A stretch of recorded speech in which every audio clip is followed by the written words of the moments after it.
Hey guys, welcome to the Neglected Podcast. This podcast is not to change your mind, but to invite you into somebody else's narrative. This is a podcast to give a voice to the neglected. It is also an opportunity for all of us to engage.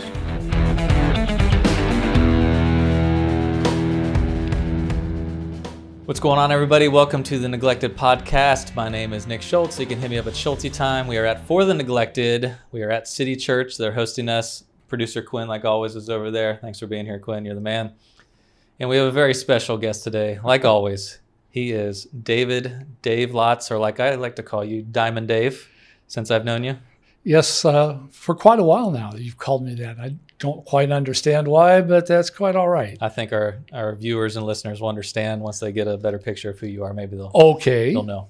Okay. So we have known each other for ever since my family came to Savannah, basically. Yes. So that's been 5.5 years, 6.5 years. I don't know. Probably 6.5. Yeah. 6.5 years. I came down to work for the church, and you were there at the time, and I was doing all the kids stuff, and you just kind of started volunteering, and you've probably volunteered for me about 1 million hours. And so for one, I want to thank you for that publicly. That's an amazing you're very thing. welcome. My kids love you. My wife loves you, and your wife, who is amazing. The Mrs. Lotz is wonderful as well. Yes. But so we've known each other a long time, and you've been by my side a long time, and you're a mentor to me. And I do mentoring for a living, but you've always been a mentor to me since I've been here and helped me out with a lot of stuff. And you and your wife have loved our family very well and a lot through a lot of different stuff that we've been through, from having all of our kids, our 4 boys, to our 2 foster care placements. Yep. You've always come over and helped us out with that and supported our foster kids and loved on them and do all sorts of things. You've been through the highs and the lows, and vice versa. We've been able to be there for each other. And, one of the things I really appreciate about you too is that, you listen to me, and that might sound goofy, but you always are willing to take advice or ask me questions. And it's not always just, hey, let me give you advice or tell you all these things. Like you want to know my opinion on things and listen to it as well. And give me that kind of respect mutually, even though you're more of a mentor to me. And so I appreciate that. Oh, you're very welcome. Is that a good intro? Was that that's a great intro. Praise? Yes, very good. So you're the man, and I appreciate you.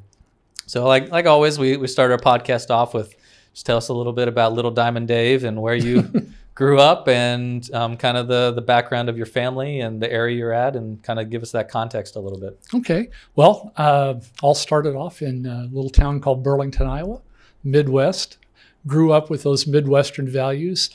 Grew up in a Christian home. Both parents were believers. Come from a long line. My great-grandfather was a German Methodist pastor. Wow. And so had a good Christian background. Nothing much exciting happened when I was growing up. Just a typical childhood. Strong family home. So much so that when I was looking and searching for what goals I wanted to have in my life when I went to school, the primary goal was that I wanted to be able to have a career that would support a family.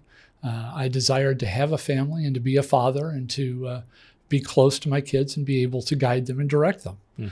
So when I chose a school, I chose a 2-year school, got a degree in computer programming back when it was in its infancy.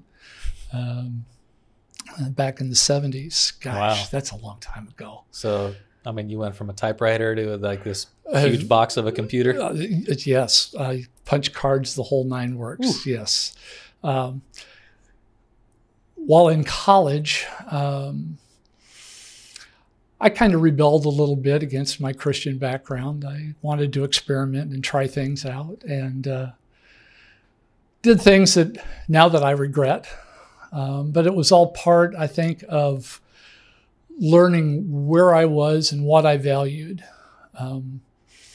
I met a gal in college and fell heads over heels in love with her, or maybe I should say in lust, because it really wasn't love. Mm-hmm. But we became intimate, and about a month after we had started seeing each other, she invited me to her birthday party. And little did she know that she also invited her fiancé to that birthday party. Oh, snap. And introduced me to him. I don't even know if I've heard this one yet. Oh, this is great. This is Well, not something great, that- but this is, this is something that I usually don't talk too much about. well, I'm interested. Keep going. But that's okay. So I proceeded to drown my sorrows in alcohol. I went back to my apartment and proceeded to down a whole fifth of slow gin. Needless to say, when my roommate came home that night, he worked second shift, he found me bowing before the porcelain throne as a result of my binge. And he wanted to know what was going on because he had never seen me like that before. And so I told him the whole story and how my heart was broken, that I was in love and how it was broken. And he proceeded to open the Bible to 1 Corinthians 13. And he said, "This is true love.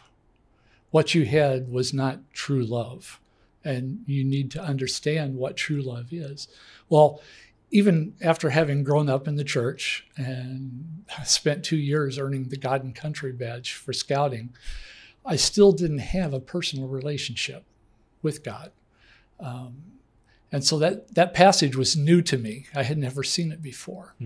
And that night, the Holy Spirit worked in me, and I became a believer. And that was August 20th, 1974. So what denomination did you grow up in? I grew up as a Presbyterian. Okay.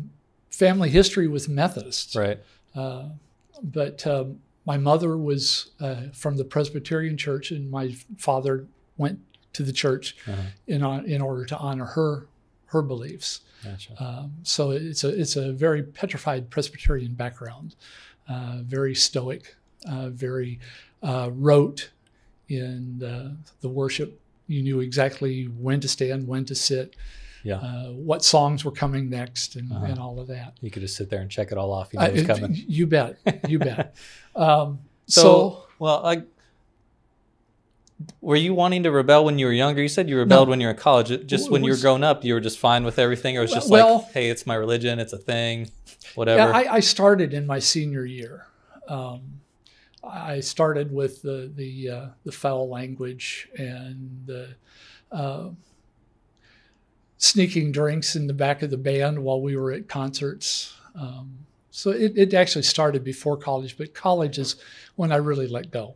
Now, why? I always want to know kind of why. Was it things that were building up over time that like you just didn't see lined up with the faith? Was there certain things about like that actual belief system, or just the conservative nature of your lifestyle and wanting to know what the opposite of it would be? I think it's the latter, wanting to know what the opposite would be, what it would be like to try those things and to experiment with those things. So, but fortunately, it didn't last long. After my roommate shared with me, I became a believer. I got involved in a church. It was back then it was called a renewal church. The elders of the church called it a first century church, which was totally different than what I had grown up with. And I became a sponge. The pastor there was an excellent teacher. He did expository teaching where you take verse by verse and unpack it. And I learned a lot in just a few years that I was attending that church. As a part of that church, became a part of a college and career age small group, a Bible study. And it was through that Bible study that I met Diana, my wife. I was good friends with a gentleman, and he was dating a good friend of Diana's, and they had set us up on a blind date. This was several years after my conversion. Unfortunately, after my conversion, I wasn't a perfect Christian. I still had the human desires and still would fail from time to time. I'm guessing you're still not perfect. I'm bit closer, but not I'm there. just a sinner saved by grace. That's all. But I had dated a girl for 2 years. We became engaged, and it seemed like from the moment that we became engaged, the relationship fell apart. So I was dealing with the second love-lost relationship. Okay, so that's two strikes. So that's 2 strikes. Okay, and so when Dave asked me to this concert. It was a Bill Gaither concert. He said, Lynn has a friend that she's going to bring, and I'd like you to come with me. I said, okay, I'll go on one condition, that it's not a blind date. Now, little did I know that's exactly what they were setting me up on. So Diane and I didn't hit it off immediately. She thought I was weird because I wore a strange Englishman's cap. And I thought she was a little strange because she was getting ready to go on a mission training trip down in Guatemala. And so she had her hair fixed up in a fro. And I don't know if you can imagine Diana in a fro or not, but it'd be awesome. It was different. Oh, different. Sorry. It was different. So it was fine. I mean, she was nice and everything, but because of where I was at as far as relationships, I was not in any hurry. Yeah. It came about that I had always been able to work well with others, with kids, as far as teaching. And so I had been looking for an opportunity to work with kids. The church that I was going to did not have a children's program or teenagers program. And it just so happened that one night when Diana came to the small group, the Bible study, she said, I've got an opportunity to work with junior hires in my church, but I need a male companion in order to teach with me. Well, it just so happened I had been praying for that. And so I went down and met the elders of her church, which was a Baptist church. And evidently I impressed them enough to meet all their criteria. And we started working together with the junior high group. Amazing experience. First time, I'm sure I made plenty of mistakes with the kids. But after a year of working with her, I started noticing things about her that I admired, that I really thought were impressive.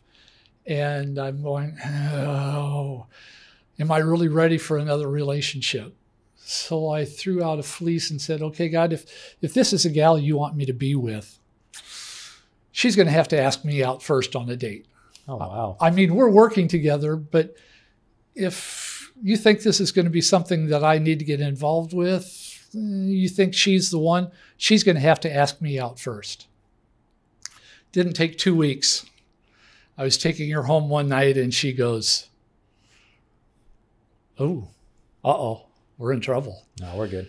Anyway, I was taking her home one night and she said, you know, I've really gotten to know you a whole lot better, and I think I would be willing to maybe take some one-on-one time with you.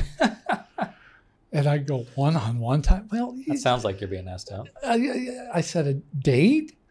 And she goes, yeah, wouldn't mind going out on a date with you and maybe see where that goes. You got what you wanted. Or did you? Well, yeah. We started dating in June, and by July, kind of knew where things were going. But then she sprung a surprise on me and said, oh, by the way, I'm going out to Portland, Oregon to school, and that's going to happen at the end of August, and I'll be out there for a year. Oh. Okay, so I have opened my heart, and you're taking and going out to Oregon for a whole year? She goes, yeah, but you can call and write. Okay, so I'm trying to figure out how to maintain this relationship, long distance. And this was a time when we didn't have cell phones. We paid for our long distance calls. And there was a 2-hour difference in time, so it was challenging. And the mail went by horse and everything. Well, no, they went by horse back then. I'm not that old. Yes, I'm old, but not that old, Nick. So fast forward to December, okay? Uh-huh. She had met a guy out there, and she was confused because she kind of liked him as well and didn't.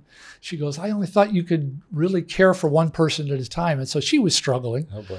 And I'm detecting this in her letters and her phone calls. But I hung in there, and she came back for Christmas break. And she goes, I really want to make sure that our relationship is a strong one, so I don't want anything physical while I'm home. No hugging, no kissing, purely platonic. Just stare at each other from across the table. Okay, if that's your wish, then that's okay. Well, maybe that was her fleece, huh? It might have been. It might have been. But by the end of the Christmas break, when she was going back, we knew that we were for each other, that it was a strong relationship, and that we would eventually get married. Which you did. Which we did. I flew out to Oregon in April, proposed, she accepted, and the following September, we were married. That was back in 1981. That's the year I was born. Oh, gosh. Thank you, Nick. You're welcome. I mean, when I say that, I feel old, but I probably just made you feel something different. Yeah, okay.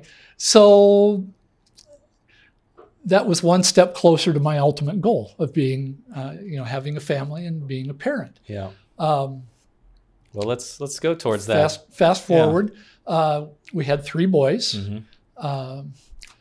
The oldest one was born in 83. Jacob, our second, was born in 85, and Joel was born in 86, about 20 months apart. Mm-hmm.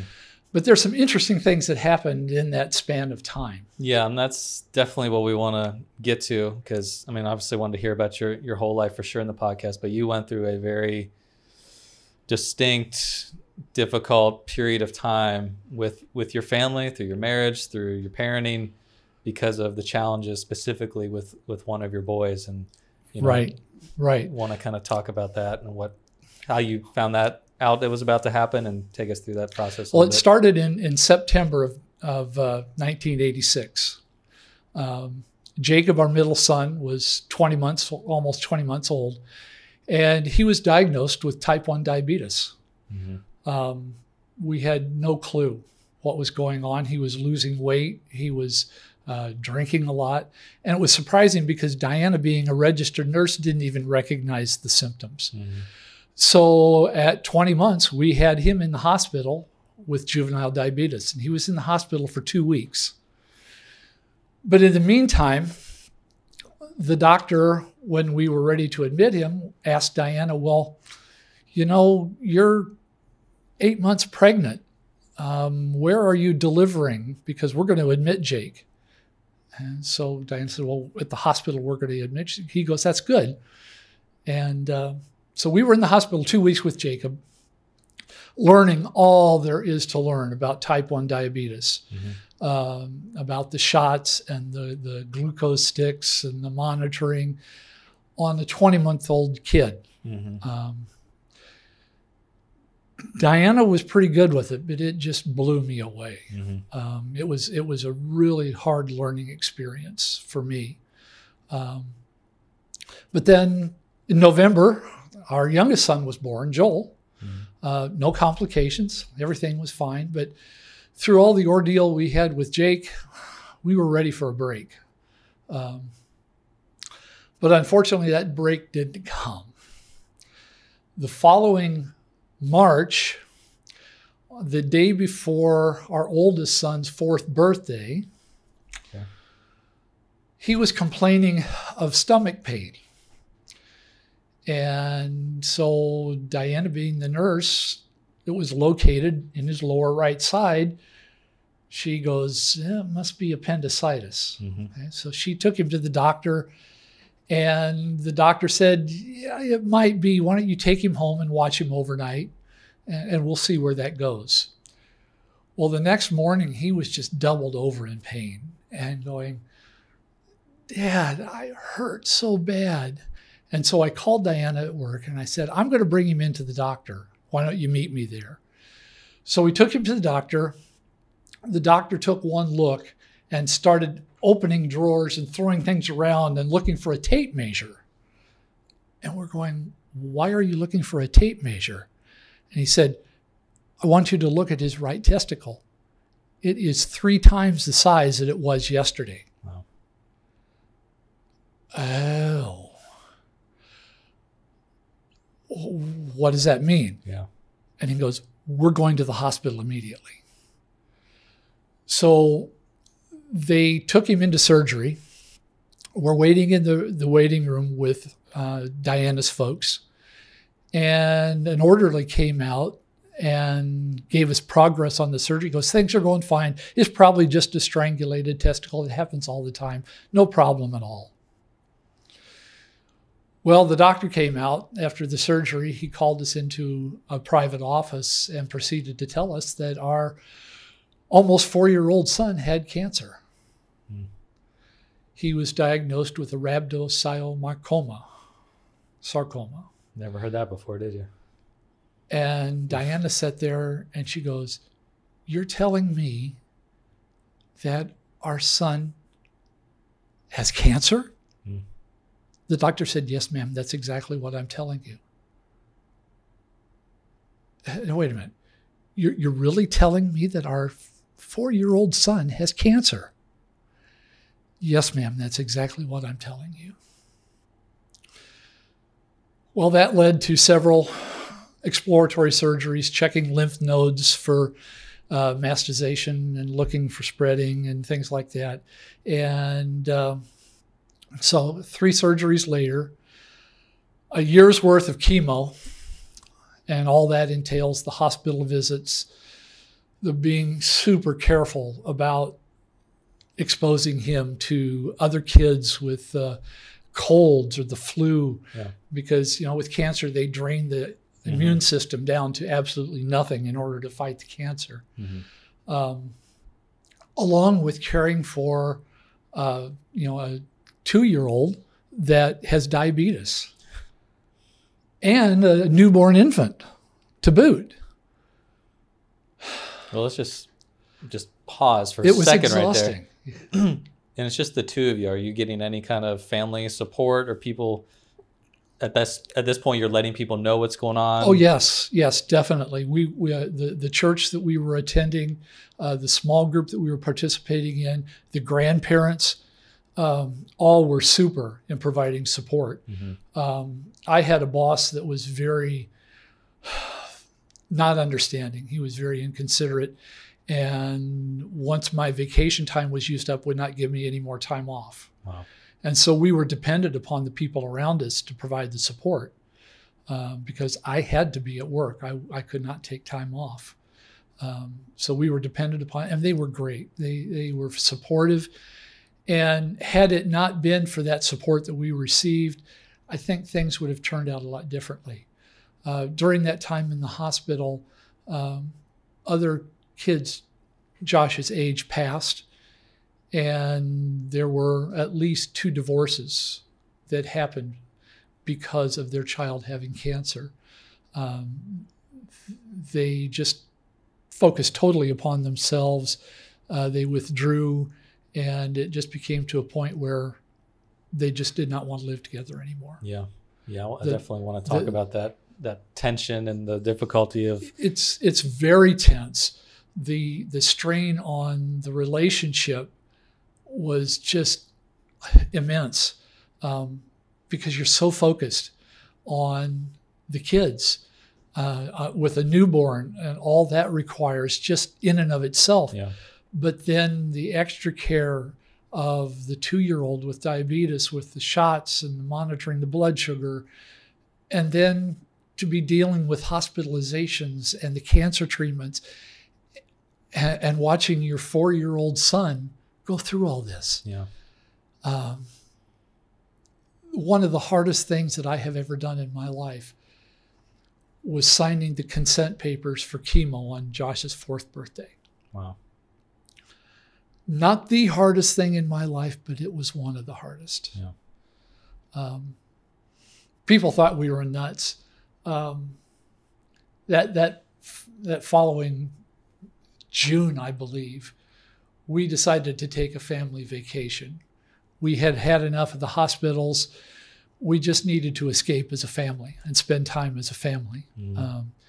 Even though the support was great, sometimes it was too great.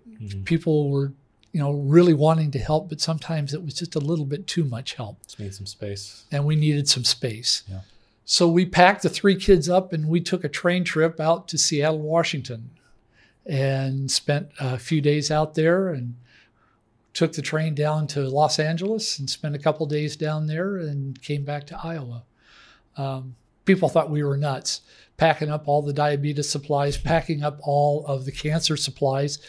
Josh was on a Hickman catheter that needed to be dressed and flushed every now and then, and all of that maintenance. And people thought we were absolutely crazy. Well, but we did it, and it was a good thing. You know, one of the things I think about when you share this is that a lot of this stuff is much more in your wife's natural being and wheelhouse compared to you. She has an infant, and infant is heavily dependent on the mother. Mm-hmm. She's a registered nurse, and so she's much more comfortable, understands the diabetes and how all that works better, where you're farther removed from it. Even with the cancer stuff, she's still a nurse, so there's, even though it's really difficult, there's still a comfort level where she's been around, you know, people that are sick and hurt and stuff like that. Even though it's your own son, it's much different. But all three of those are in kind of the mother and her medical background, where you are on the outside, at least farther than her, looking in of how to help. And, you know, what that was like for you, of feeling like you could or not being able to do what you needed to, or just struggling with where your position in all this was. The struggle was there, but I really didn't have a choice. Right. Or at least I didn't feel like I had a choice, because they were my boys. Mm-hmm. She was my wife. They're my family. And that, again, back to growing up, was the goal that I had for my life, is to be a good parent and to provide a good family home. And there's not a better time than any time at this moment in your life to be a good parent, when all of them are going through something like that. That's exactly right. Wow. That's exactly right. Let's fast forward a little bit. Okay, that was a really bad time in our life. It sounds like a bad time.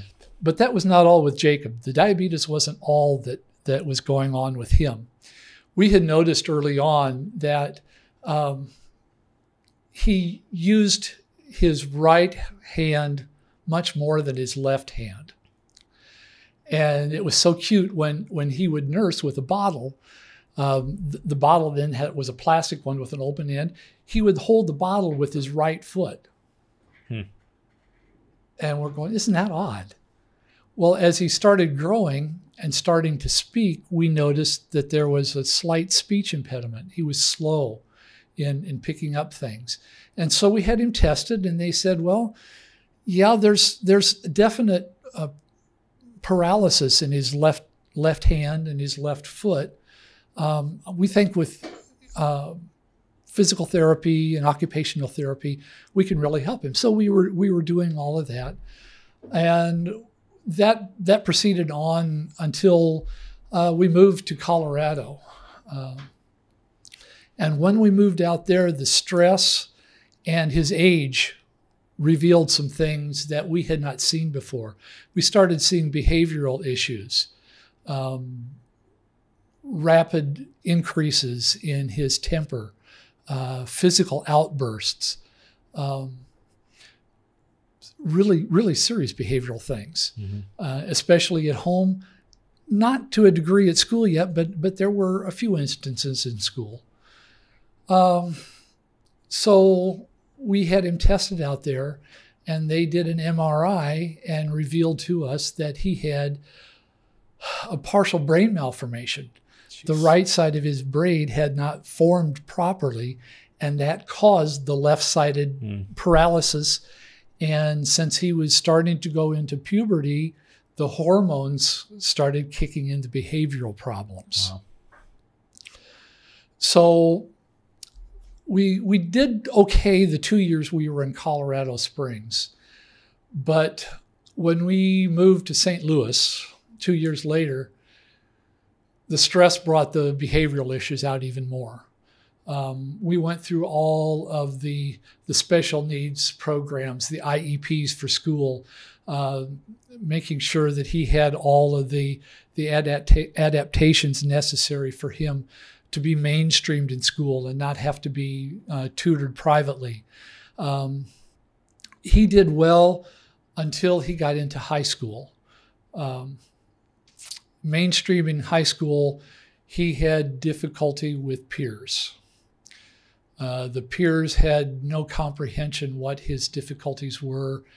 They proceeded to taunt and to tease and to treat him I wouldn't say bullying him, but definitely giving him a hard time. Okay. It raised into one incident that I remember specifically that was challenging, is that a female student accused him of reaching out and touching her inappropriately. We were called into the president's office, and Jake was there with Joel, our youngest son, who, by the way, was amazing during all of this. Being the younger son and having an older brother with all these behavioral things, he just did an amazing job in coping with it. But he was there in the office, and there was a police officer there and the principal. And the principal proceeded to explain to us what had happened. Well, through interviewing Jacob, he swore that he did not. We had the principal bring in 2 students that were supposedly witnesses to it, found out that the one witness claimed that Jacob had reached out and touched her with her left hand, but was carrying a set of books in his right hand. Well, with his paralysis, there's no way that he could have done that. Fortunately, his special needs counselor was there and convinced the principal to suspend him only for 5 days instead of the normal 10 days or month that he was threatening us with. A police report was filed, and luckily it was dropped. Another incident we had was after he graduated high school, through his counselors, they got him a job at Taco Bell, and he was doing well. Goodwill was mentoring him and guiding him, and he did well until one day one of the kids that was giving him problems in high school came in and told him he had no business working with the public with his behavior issues. He had no business working with them. Well, Jacob's immediate response was just a rapid escalation and started getting physical again. And we had to be called, and of course he lost the job. Another incident, we were on vacation in Washington, D.C., and we were waiting to get in to see the Capitol. And it was a rather long line. And Jacob was doing really good. He was being patient and everything, until the point when the guards came through and said, we're shutting down because somebody tried to enter the Capitol with a handgun. Oh, man. Well, we had been there over an hour and a half. Jacob lost it. Well, at this point in time, he's 170 pounds, almost 6 foot tall. And when he would get violent, the only way to prevent him from hurting others and himself was to get him down in a 4-point. Yeah. And so here I am on the Capitol lawn, holding him down in a 4-point until he could get calmed down and get collected. And the officer came up and he goes, "Sir, are you all right?" I looked up and I said, "Yes, we're just getting calmed down and we're fine." "Okay, I was just checking to make sure that you were okay." I said, "Yes, we've got everything under control." And I had to do that several times. And it took a shock sometimes to break him out of that episode, out of the violent outbursts. So that was a challenge. Yeah. It was. And how did it progress or decrease at all as he got older? Once he was out of high school and away from a lot of the taunting and the teasing, it was pretty much okay. When we moved here to Savannah, we got him involved with Goodwill, and he started working with the folks at Goodwill, working there in the facility, and he was making really good progress. At the time, we had not got a house yet. We were still living in an apartment. And he was making like I said, he was making really good progress. In December of 2007, we were driving back to Iowa to meet with family to celebrate Christmas. We left the 26th, And in order to get there in time, I drove overnight. We stopped for a brunch just outside of St. Louis. Jacob loved Steak and Shake. At the time here, there was none in Savannah. So we stopped just on the east side of St. Louis and had brunch at Steak and Shake. He had his favorite chocolate shake and double bacon cheeseburger. Perfect meal for a diabetic, isn't it? You know? It's a road trip food, though. Yeah. It's a road trip food, and he loved it. Well, we went across the river and started heading up the Missouri side. And just north of Hannibal, Jacob started having seizures. He had never had a grand mal seizure before. He had what they call absentia seizures, which is almost a constant seizure activity, but never had a grand mal until this one. Well, unfortunately, this one, he was in the back seat with Diana and had the seizure. I pulled off the road immediately, and the seizure had caused him to stop breathing. And we pulled him out of the car onto the pavement, and Diana started immediately doing CPR. Poor Joel was in the back seat watching all this. I proceeded to call 911. And before I got finished with the call, an officer drove up behind us and saw us administering CPR. I had taken over by that time. The ambulance came about maybe 3 to 4 minutes later, loaded him up, and they were in the ambulance for probably, it seemed like an eternity, but it was maybe 10 minutes or so. And one of the guys came back and said, "Follow us, we're going to the hospital." He said, "You can drive as fast as you want. You go ahead and follow us." We followed him back to the Hannibal Hospital, and they called us back from the waiting room and said, "We're sorry, we could not revive him." He was gone. And with everything that we had been through, it was still devastating. Something that a parent should never have to do. To go back and to look at the table and look at your son who's dead. We decided to spend the night there in Hannibal because we had paperwork to fill out, because he was an out-of-state residence. The state of Missouri requires that autopsies be performed on anybody that dies from out of state. So we had paperwork to fill out so that they could proceed with that. On that same night? That same night. That's it the all last thing happens. you want to do. Jeez. Yeah. And we decided that it was too late to proceed up to Iowa, and we got a hotel and spent the night.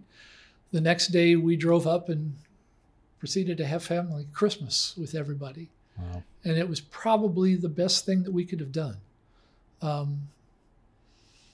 Even though those memories were fresh in our minds, it helped to have family around to kind of distract us and keep us occupied so that we didn't dwell on things. Yeah. When you saw him like go into the ambulance, or even when you got to the hospital, did it enter your mind yet that he might actually die? Had you prepared yourself, or were you just assuming like he was going to recover? I was praying. I called called 3 or 4 people in our small group. I called our son. During that time, we were sitting waiting for him in the ambulance and just asked for people to pray. I had not prepared myself until they came out and told us that he was gone. Diana, I think, knew. Really? I think she had an understanding that was the case. As much time as they spent in the ambulance before they went to the hospital. But I was unprepared. I broke down and wept like I never have done before. Yeah. And what about your boys? How did your boys handle it, either at that time or even with the next few weeks afterwards? It was difficult because Josh was not with us. He and his wife Shayna were here in Savannah yet. Okay. And so he had to deal with this long distance. And luckily, we had friends here that did call on him. People in our small group looked out for him to make sure that he was okay. Joel, of course, was with us.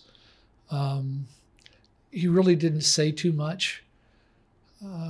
He internalized a lot of things that he experienced with his brothers growing up. Of course, he was too young for the whole diabetes cancer incident, but he did have to deal with all of Jake's behavioral things. And he stood up for Jake often at school, defended him, and that was very noble, very brave, and very proud of him for that. And what year did that happen again? That was 2007. Okay, so not too long ago, 13 years or so. Yes, 13. It will be 13 years, December 29th. Okay. And so, 13 years later, obviously it's always going to mean something and feel something towards it, but what is it?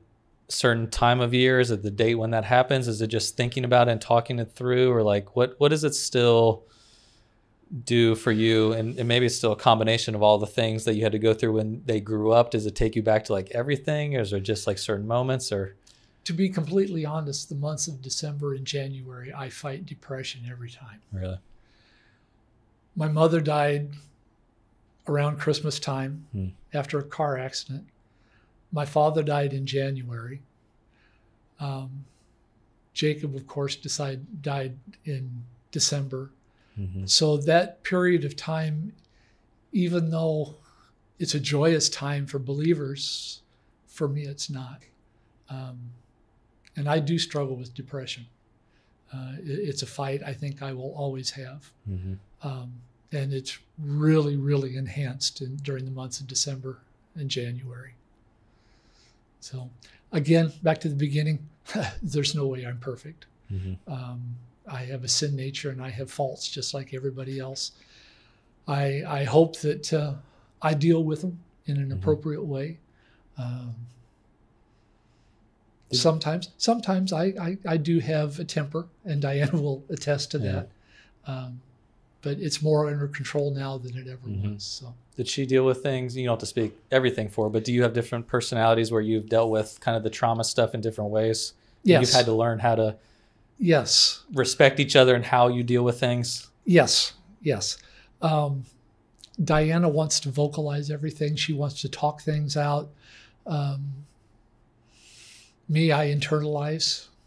I try to put on a brave front and try to be the strong, leader figure in the family, whereas Diana's more emotional and deals with things in that way. And it was a challenge balancing, but it was communication amongst ourselves, communicating with people outside, getting counseling from those that were around us. For anybody who's going through those situations, you've got to reach out. You cannot go it alone. There's just no way that a person who holds it all in and doesn't seek help can make it. Case in point, the two couples that ended up divorced over the cancer of their, actually the deaths of their kids. You've got to seek help. You've got to seek help. And that's why I try now to be a mentor to people.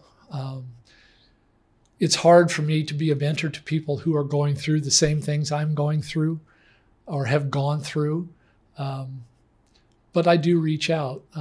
We've had friends at the church, and you're aware of those friends that have special needs kids.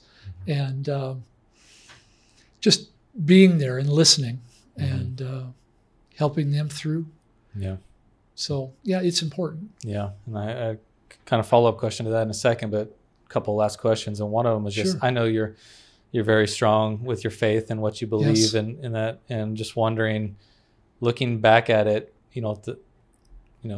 say what you believe in every certain segment of how things were going on, but just even right now, like when you look back on it, what do you see in what your faith was, or like your view of God or your relationship with God when you had that period of time where you had all 3 of those small kids and you're going through all that. You had that period of time where you lost your son, but now you're here now in the present and you're looking back on it. And, you know, was there anger? Was it the same love? Was there why me? Was there, I knew you were there the whole time? Like, because not everybody is, I haven't been through those kind of things. Right.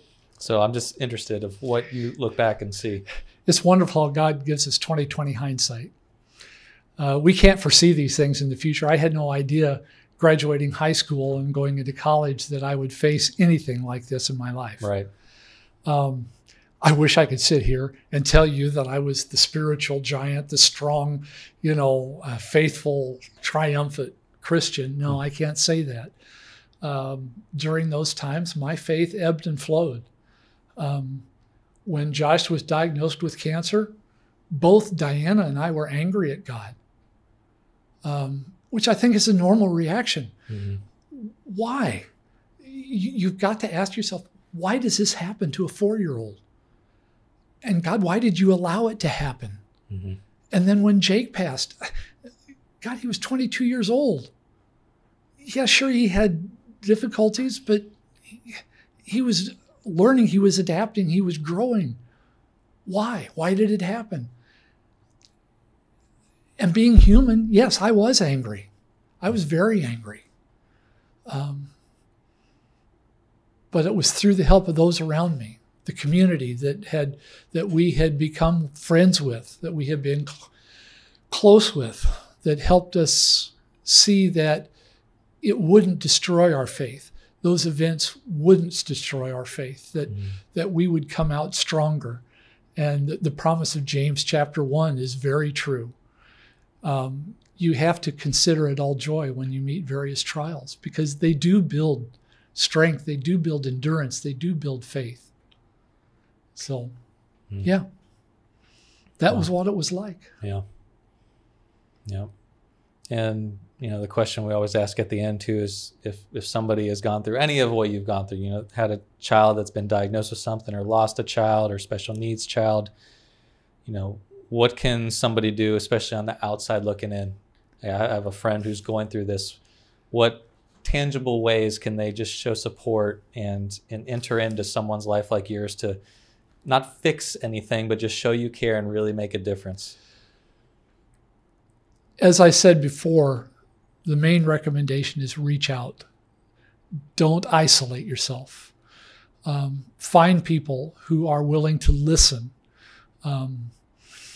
Find people who have gone through the same experience so that they can understand where you've been, what you're going through.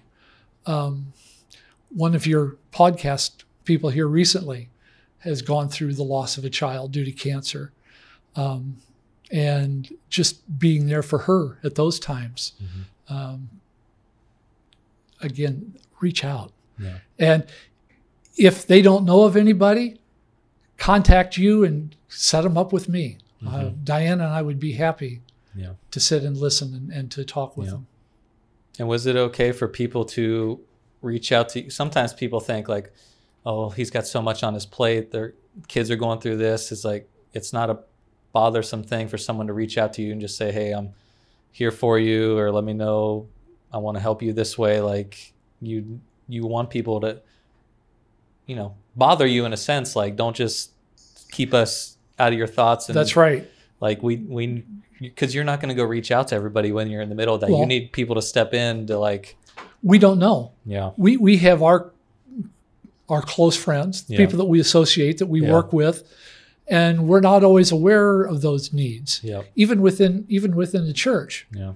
If people don't step up and ask for help and reach out for that help, folks like us that have gone through it, we're unaware. Some people just need to be advocates for those people and say, we're going to enter in. Yes, that too. Yeah. That too. Yeah. That too. Wow. Well, I appreciate that, man. I know it's a lot of heavy stuff, but I think it's just really important to share all that, because it can really help someone else out who is going to go through it in the future. They know somebody that's going through it. Not everybody's going to go through that specific or that kind of traumatic thing, maybe with a family or a child, but there's a good chance if your eyes are open and you're actually seeing people around you and have friends and neighbors, like somebody's going to go through something Right. with a child that's special needs, or it's special situations, an event, traumatic, it's cancer, it's disease, it's, you know, even just with COVID stuff going on now, or like somebody's going to have somebody that's going through this and their lives are going to be turned upside down. And we should be looking for opportunities to help people that are going through stuff like you did, and not just say, well, there's nothing I can do, or I don't want to bother them. And like, we need to all have some purpose for each other and be out there, because that's what it's all about, Nick, Yeah. is being here for one another. Yeah. But I appreciate you sharing that, and Oh, you're welcome.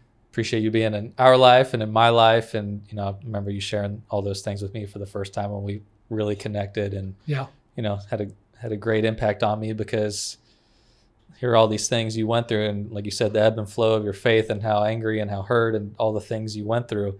And yet I didn't even know that when we first started hanging out and spending time together. And it was just, but I could then see how all these things that you went through that were really hard kind of molded you into the person you are now, that you wouldn't have been if you didn't. And sometimes it's hard to look at it that way, but you are maybe a much better version of yourself for I hope so. going through all those things and still having the faith you have, and now having the purpose as you continue. So Yep.